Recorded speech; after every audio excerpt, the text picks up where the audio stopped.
Hello and welcome. You're watching Business Today TV. I'm Sakshi Batra and this is Market Today. So apart from the stock markets and the movement today, we're also going to be focusing on the newly listed space, and that is Senco Gold, which has made a strong listing on the D Street today, 36% premium to its issue price. And to discuss now more insights on the company's future, the vision, we have with us the top management of the company. Mr. Suvankar Sen joins in. He's the Managing Director and CEO of Senco Gold. Also joining in is Sanjay Banka, CFO of Senco Gold. Good afternoon and welcome to both of you. Thank you so much for taking the time out for this discussion, and many congratulations to both of you for making this very, very strong debut on the D Street. So definitely smiling, happy faces is what I see. So help all our viewers first understand what next for the company. The journey on the D Street has started with a bang. What do we expect going forward? So at Senco Gold and Diamonds, Sakshi, it's a company of more than 50 years, a long legacy. We are working with our karigars for a long period of time, and the products that we are creating, around 85% of the products are gold jewelry, around 11% of the products are diamond jewelry, and we are creating products with an average ticket size of 60 to 70,000 only. So the upper middle class of the economy can it's kind of product, in spite of the gold prices going up, the designs that we are creating, people can keep buying. So that is the USP with which we are working.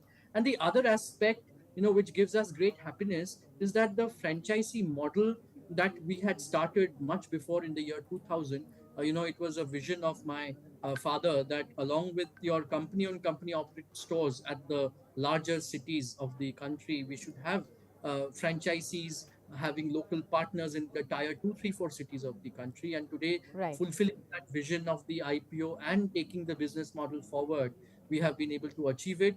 So it only gives us the opportunity to scale up more, penetrating into the smaller towns of the country and grow with the rural Bharat growth. So this is how we are looking at it. That's wonderful.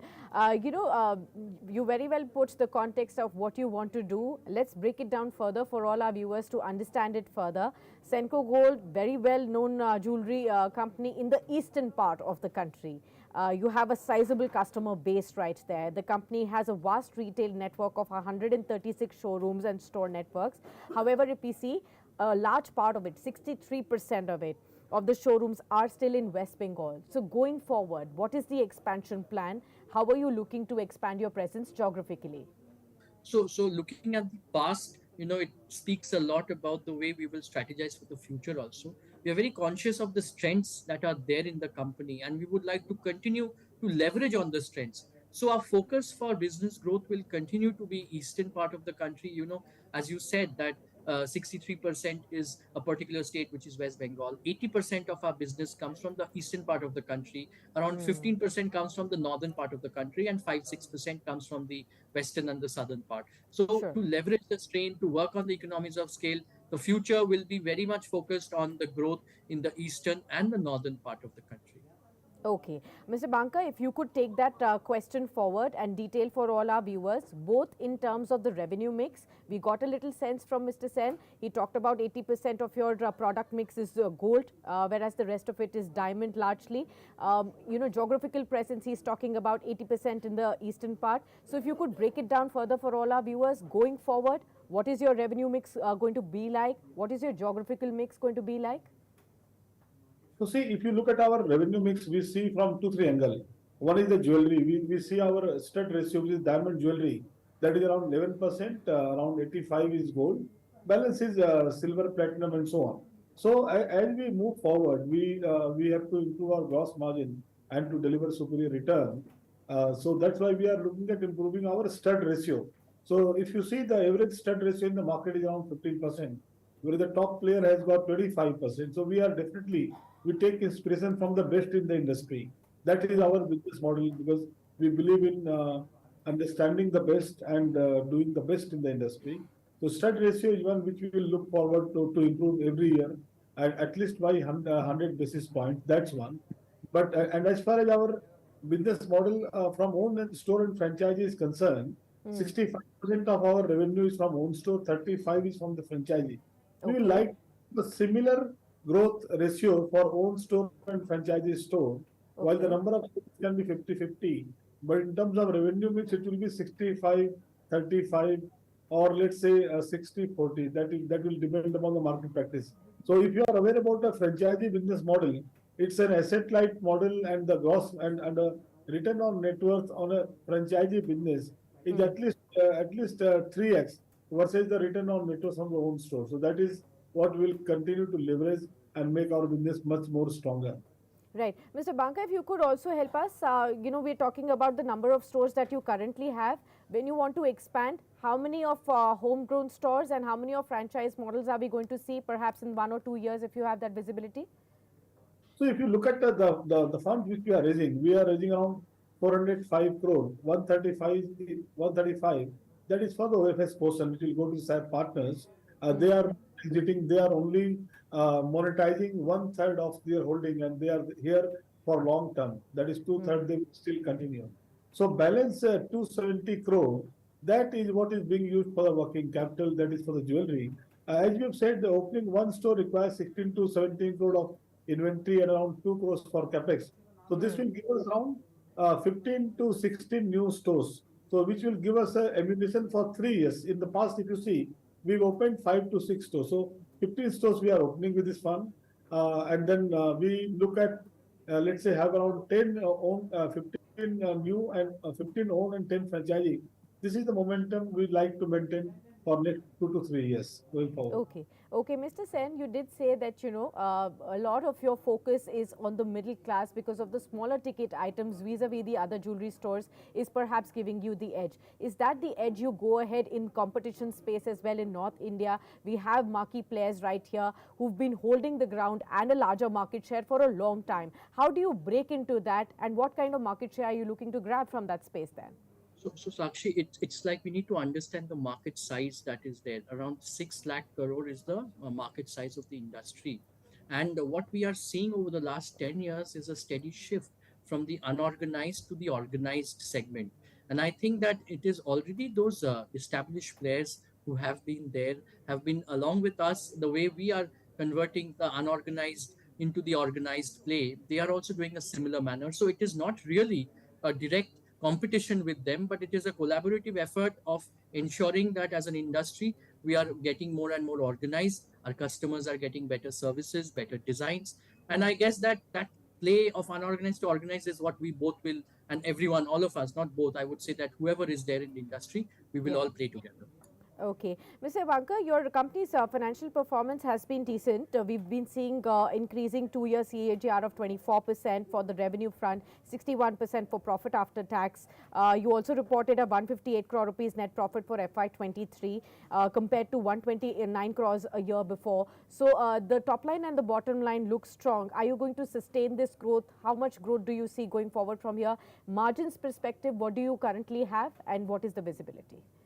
See, actually, margins are seen in the industry from three perspectives. One is the gross margin, which is a blended gross margin. If you see our blended gross margin has been in the range of 15 to 16%. So Hmm. as we grow, we look at our blended gross margin is in the same range. While the competition pressure can come, we will mitigate it with the stud ratio. But our cost structure is extremely unique. As we say, we have a strategic locational advantage. So that will help us to improve our EBITDA margin, point one. And I'm not quoting the numbers, I'm making it more simple.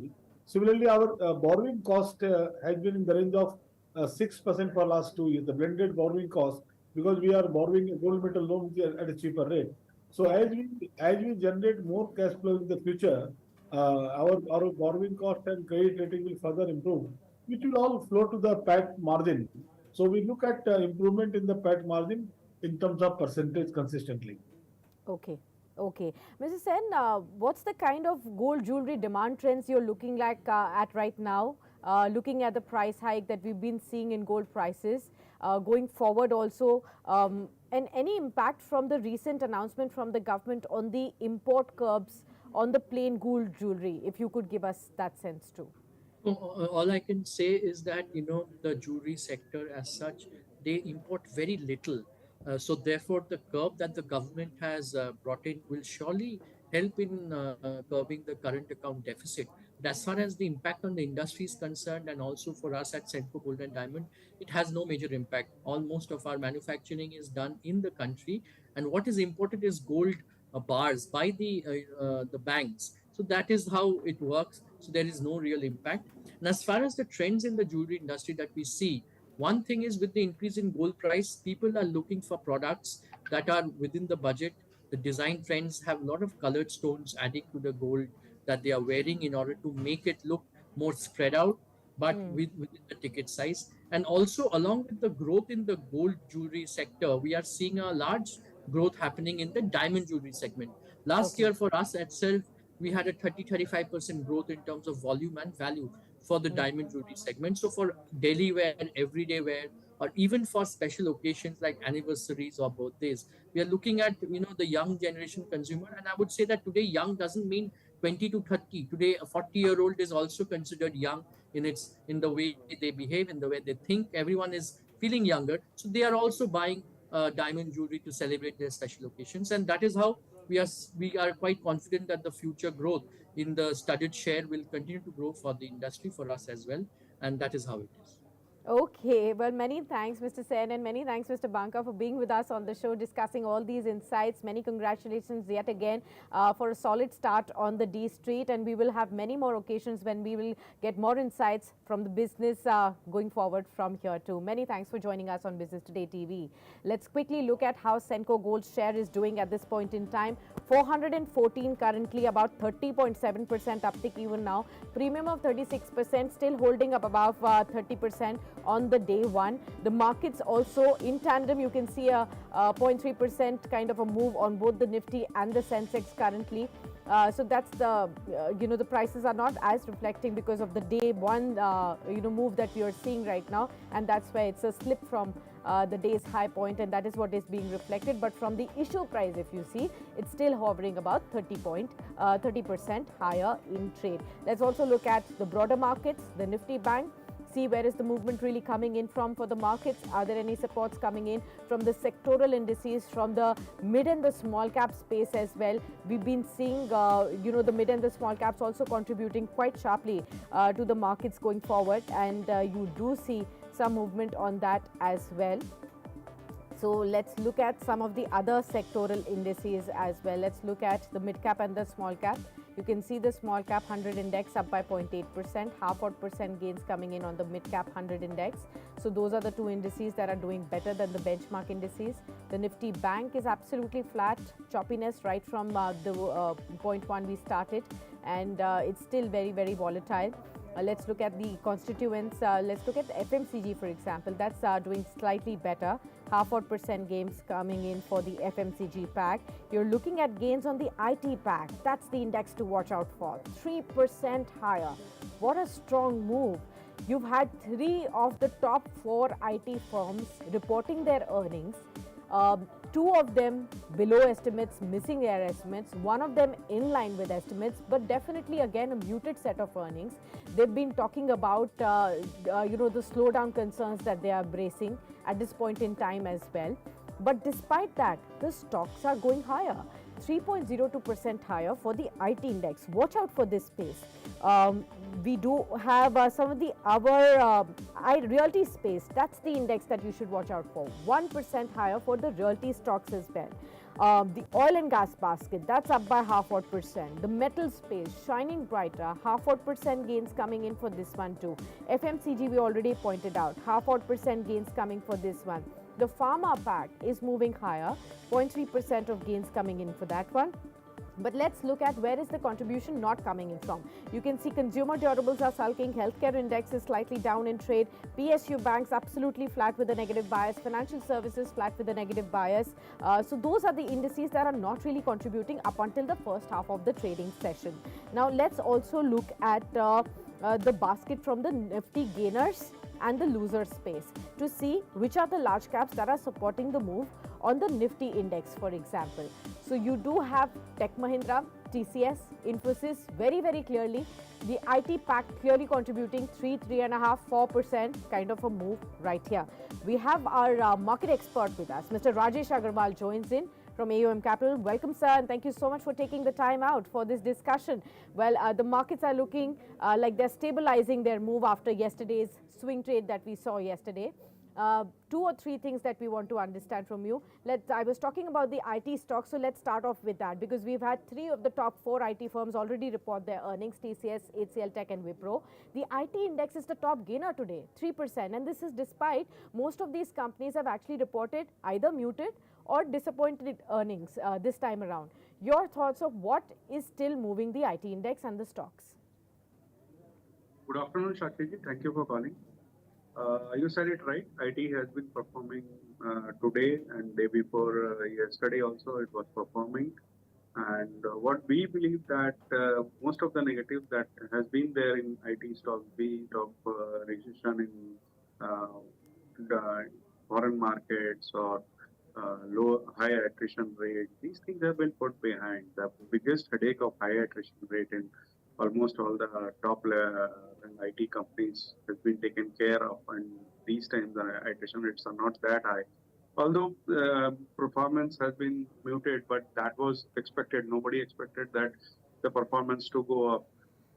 If you talk of valuation, valuations are very attractive, I would say, for the top run companies, at least TCS, Wipro, or Infosys. Our first pick would be Infosys in this sense. Deal wins has been good. We believe that going forward, I won't be surprised if another 10-15% up move from the current market price in these 2-3 top run companies in the next 2 quarters happen. So we have recommended these stocks to our clients based on this, that almost all the negatives has been discounted. Okay, all the negatives are mostly discounted in the IT pack, and that's what is leading to this bump up in the IT shares and the index, which is at the day's high level right now. Let's also talk about the newly listed stock, Senco Gold, that had a 36% premium listing, still hovering about 30% higher from the issue price. Your thoughts, sir, on Senco Gold? We did have the management just now. They talked about, completely focusing on the middle class and having a smaller ticket jewelry items, which has been their edge in the Eastern India market, also to continue in the central northern market as well going forward from here. And that's going to be their focus, and that's how they're going to be keeping an edge over the competition. Your own sense of the company, the kind of gains that we've seen here, and the strategy that you will recommend investors now. See, the company, I believe, is very good in terms of reach. I would say they have almost 5 decades of experience with them, 136 showrooms, out of which 75 are their company operated. Numbers has been good. Top line has grown from 2660 crores in FY21 to 4077 crores, growing at a CAGR of around 24% in the last 2 years. Net profit has gone up by 2.6% in the same period.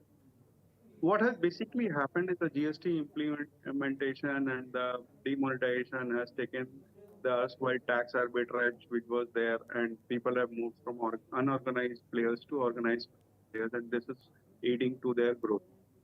Secondly, the hallmark thing and all those things that have come up with the new regulations, I think that's one of the another major factor. And what's going in favor of Senco is the valuation. If you talk of valuation and you compare it with Titan or Kalyan Jewelers, it's still trading at a discount to them, despite the fact that it has got a stellar listing today. So I think maybe a 430, 440 odd levels in the next few days is quite possible. But what I would like to say is, if whoever taken for a flipping motive should book profit at this point of time, maybe re-enter at lower levels. The only concern with the company, I believe, is high debt, which is a concern going forward. Okay, high debt is a concern. Barring that, the company's stock still has a potential to reach back to 430, 440 odd levels, but profit booking advised for all of those allottees in the IPO, and maybe looking at a re-entering opposition when opportunity whenever the price is correct as well. So that's as far as the new listing is concerned. 2 or 3 stocks that are buzzing in trade. Let's talk about JBM Auto, for example. This stock has rallied very, very sharply today. In fact, 18% odd is what we have seen as a move. on this stock already. 52-week high levels for JBM Auto, bagging a huge order to supply electric buses. 5,000 buses order is what they have got, electric buses. 1461 currently for the stock, 145 rupees up, 11% higher in trade right now. Your thoughts, sir, on JBM Auto? We are very bullish on this stock. We have been recommending this to our clients since 480, 500 odd levels. This was just 1 year back, if I'm not wrong. Okay. This is basically an auto ancillary company which moved into bus manufacturing. That was the first in India, which was ready BS4 compliant CNG buses for public transportation. And they first got order of 500 odd buses from various state governments. And now this new 5,000 buses order. This is a big boost for the company going forward, as we all know that electric buses are now the in thing. Yeah. So, although it has run up quite a lot in the recent past, I think for new entry, one should wait for correction. Otherwise, somebody holding can continue to hold. Got that, understood that. Another stock that I wanted to discuss with you is Patanjali Foods. Now, this company has been in, of course, in news, and that's amidst its OFS. The shares hit a 5% lower circuit yesterday, and hit a 5% upper circuit then today. Currently at 1223 odd levels. Your own sense, the retail investors have got an opportunity to enter in Patanjali Foods today and or participate in the OFS. Your thoughts on how should one be looking at this stock? See, for just OFS flipping, I think one can subscribe to this, sell once they get the subscription. But for a long-term horizon, I think although the company is doing well, the numbers have been improving.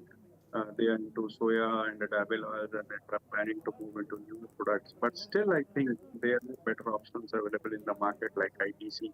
I would prefer any day above Patanjali. So for a short-term gain, I think Patanjali gives an opportunity. But for a longer-term horizon, I would prefer ITC.